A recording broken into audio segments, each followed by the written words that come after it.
শ্রদ্ধা সালাম এবং আন্তরিক মুবারকবাদ। সংগ্রামী উপস্থিতি, আমরা সবাই টেলিভিশনের কল্যাণে আমরা দেখেছি অনেক রুচিকর খাওয়া পেলে প্রাণের ভয়ে শেখের বেটি স্যান্ডেল ছাড়া ভারতে পালিয়েছে, ঠিক না বন্ধুরা?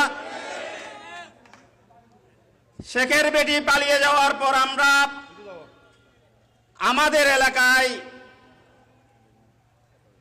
কিন্তু আওয়ামী লীগের দোসররা এখনো দেখতেছি কিছুটা ফেসবুকে লাফালাফি করতেছে, আর কিছুটা দেখি ঘরের কোনায় দোকানের কোনায় বসে বসে উল্টাপাল্টা মন্তব্য করে দিয়ে যাচ্ছে, ধারাবাহিক মন্তব্য করে যাচ্ছে। এটা আপনারা যেখানেই বলেন না কেন আওয়াজ কিন্তু আমাদের কানেই আসে। আমি আজকে এই স্বেচ্ছাসেবক দলের কর্মী সভায় স্পষ্ট ঘোষণা করতেছি, আপনারা যদি আপনাদের এই সব অপকর্ম, এই সব অপতৎপরতা আপনারা যদি না ছাড়েন, আপনাদের কপালে শনি আছে প্রিয় বন্ধুরা।